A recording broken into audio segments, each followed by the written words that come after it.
सब जानते हैं हम सफाई कामगार समाज से जुड़े हैं। अगर मैं आपको ये बताऊं कि हमारा देश 1947 में आज़ाद हुआ, पर मेरे करनाल से और मेरी अपना शहर के अंदर मेरी बस्ती 2022 में आज़ाद हुई, जब वहाँ सीवर आया। उससे पहले हम गंदगी में ही थे। तो सोचिए, हमें अगर ये हिस्सा ही माना जा रहा है, जब गंदगी में ही गंदा ही काम करना है, तो उनको लगता है कि सीवर की क्या आवश्यकता है, ये इसी काम से जुड़े हैं, तो जीवन भी यही है। ये कोई नहीं सोचेगा, ये सिर्फ हमें सोचना है। तो इसीलिए कह रही हूँ कि शिक्षा के लिए, और शिक्षा का मतलब ये भी नहीं है अगर आप ये सोचें कि ये बहुत मुश्किल काम है।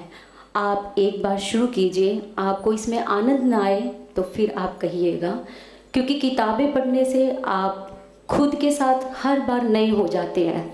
हर बार नई चीज़ आपको दुगना आनंद और नई चीज़ों से रूबरू कराती है।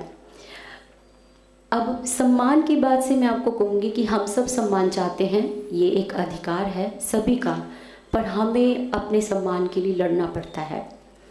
अगर हम सम्मान की बात करें, अगर मुझे याद आता है कि मेरे कुछ प्रोफेसर्स के इन दिनों मेरी एक ड्यूटी लगी ऑब्जर्वर की, और मुझे अलग अलग कॉलेजेस में जाने का मौका मिला, और सब ने एक बात कही कि भी आजकल के बच्चों में ये दिक्कत बढ़ी आई कि वो रिस्पेक्ट नहीं करते, ना टीचर्स की और ना माँ बाप की। और मैंने जहाँ तक नोट किया कि उनके बच्चों के रिस्पेक्ट ना करने के पीछे रीज़न ये था कि वो तो बहुत सारी फैसिलिटीज़ से जुड़ चुके हैं, उसके मुरीद हो चुके हैं। पर हमारे यहाँ फैसिलिटीज़ आई तो हमारे यहाँ भी है, पर हम उसके मुरीद किस कदर हुए हैं ये हमें सोचना होगा। अगर जीवन में फैसिलिटीज़ को बहुत बड़ा कर चुके हैं तो हम शिक्षा से बहुत दूर हो जाएंगे। मेरी मदर एक बात कहती हैं कि जिसने भूख देखी है वो आगे बढ़ सकता है, और हम सब ने तो भूख भी देखी है और सम्मान के लिए आज भी लड़ाई कर रहे हैं। तो हमारे लिए शिक्षा कितनी ज़रूरी है ये हम सबको समझना होगा। अभी एक बच्चे ने कहा था कि शिक्षा आँखों में एक चमक पैदा करती है, ये चमक हम सब की आँखों में होनी चाहिए।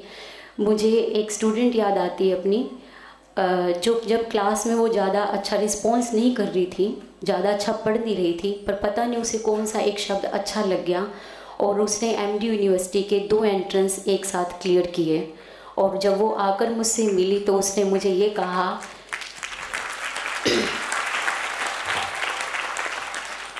उसने कहा कि आपकी बताई हुई बातों से जो मैं अपने जीवन में शिक्षा के महत्व को समझ ही नहीं पाई, मेरे 2 एंट्रेंस क्लियर है और मैं अपने जीवन में अब शिक्षा से ऊपर किसी चीज़ को नहीं मानती हूँ।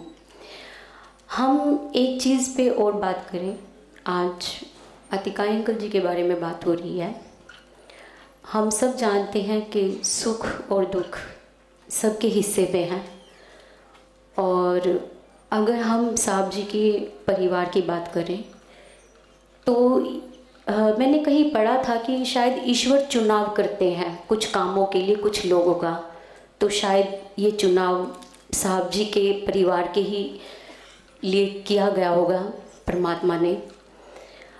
हम सब अतिकाय अंकल जी को मीटिंग्स के ज़रिए, योगामृत के ज़रिए या सेमिनार के ज़रिए जानते हैं। मैं आज ये कह सकती हूँ कि जब मैंने पहली बार यहाँ से इस सेमिनार में स्टेज कंडक्ट की थी तो मुझे अतिकाय अंकल जी का साथ मिला था, वो पीछे से मुझे हेल्प कर रहे थे, अब ये लाइन बोलनी है, अब ये कहना है। हम ये कह सकते हैं कि अतिकाय अंकल जी के साथ हम समय अनुसार मिले, पर साहब जी उनके भाई हैं, खून का रिश्ता है। जब हर दिन हमारा नहीं निकलता उन्हें याद किए बिना, तो साहब जी का कैसे निकल सकता है। और हम ये भी समझते हैं कि AB को अलग कराने में अतिकाय अंकल जी का कितना बड़ा संघर्ष रहा है। जज के सामने खड़े होकर ये कहना कि हमारे लिए गलत हो रहा है, अगर आप हमारे लिए एक तरीके से सज़ा ही सुनाएंगे, और वो ये बात जानते थे कि जज के सामने ये बात कहने से उन्हें जेल भी हो सकती थी, पर उन्होंने इसकी परवाह भी नहीं की। इसका मतलब उन्हें कौम के प्रति एक जुनून था कि AB अलग हो जाए ताकि हम सबको वो सम्मान और शिक्षा मिल जाए जिसके लिए आज हम यहाँ सब इकट्ठे हुए हैं।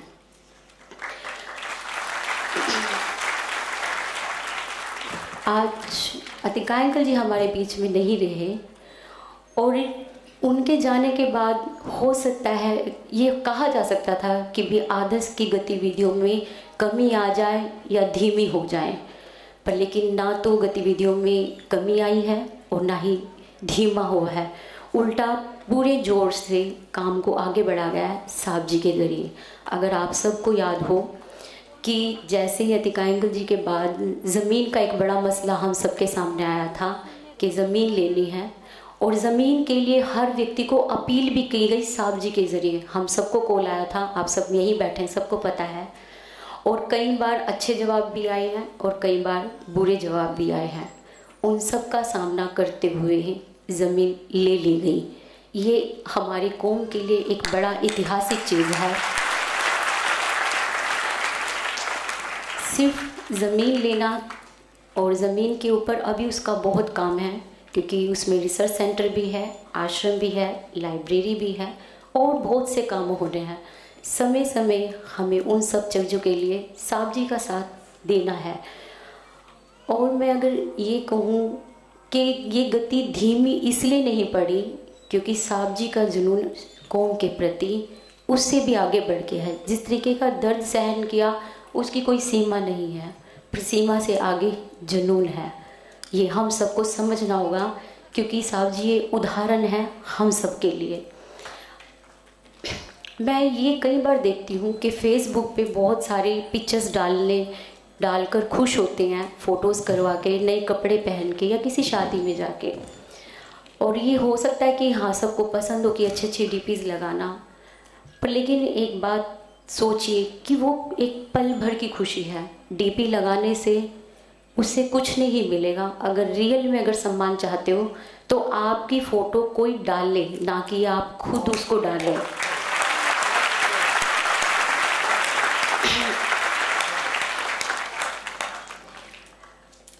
अगर ये कहें कि साहब जी के पास बहुत बड़ा कारण था गतिविधियों को रोकने का, पर साहब जी ने इस कारण को कारण नहीं माना और बहुत सारे लोग कारण बहाने को कारण बना लेते हैं। कोई दूर दराज की शादी हो या मृत्यु हो, हमेशा उसको फर्स्ट ऑफ ऑल रख के मिशन के कार्यों को सेकेंडरी कर दिया जाता है। अगर मिशन के कार्यों को सेकेंडरी कर दिया जाए तो सोचिए आज जिस चीज़ के लिए हम सब इकट्ठे हुए हैं और शिक्षा के लिए अतिका अंकल जी ने इतने बड़े संघर्ष के साथ आज वो नहीं रहे, तो उनके सपने को कैसे पूरा किया जा सकता है। और उससे भी ज़्यादा अगर मैं ये कहूँ कि सोचिए कि हमें शिक्षा के बारे में इतने बड़े प्लेटफॉर्म पर यहाँ लाके अपनी बात कहने के लिए मौका शायद ही दोबारा कोई और दे सके। जब आज मिला है तो आप इसे लीजिए, गर्व कीजिए कि हम आदर्श के साथ जुड़े हैं। और मुझे ये गर्व है, मेरे घर में शुरू से ही सृष्टिकर्ता वाल्मीकि दयावान का नाम रहा है हमारे घर में। हाँ, आदर्श भी शुरू से रही है, पर साहब जी के मिलने के बाद उसमें और 4 चांद लगे हैं। ये मेरे जीवन में और मेरे परिवार में सबसे बड़ी चीज़ है शिक्षा के लिए। और इन दिनों मुझे माँ तुंगभद्रा कक्षा से जुड़ने का मौका मिला। यहाँ बहुत सारे स्टूडेंट्स बैठे हैं माँ तुंगभद्रा कक्षा के। हम उस कक्षा में साहब जी की लिखी हुई बुक्स का अध्ययन करते हैं।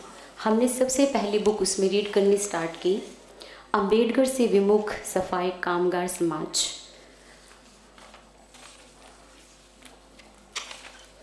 उस बुक का फ्राइडे को हमने समापन किया है।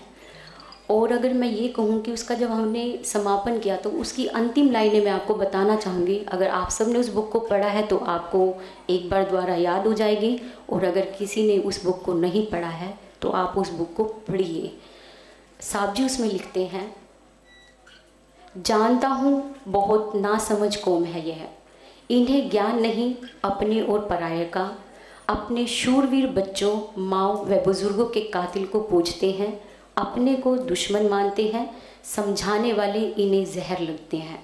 फिर भी इन्हें इंसान जैसा बना सकूं, इस विचार के आते ही ना जाने क्यों एक दुआ मेरे हृदय से उठती है।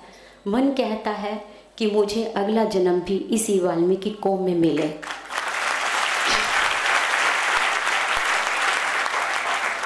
और साथ में भागदौड़ की खूब ताकत, समझ, साथ में सहनशीलता, ताकि मैं इस जन्म में हुए कोई आलस्य की पूर्ति अगले जन्म में कर सकूं। अपनी आँखों से इस कौम का नरक कटते देख सकूं, इन्हें भी इंसान बने देख सकूं, चाहे कुछ भी हो। ये वो झुंझलाहट है, वो जुनून है कौम के प्रति।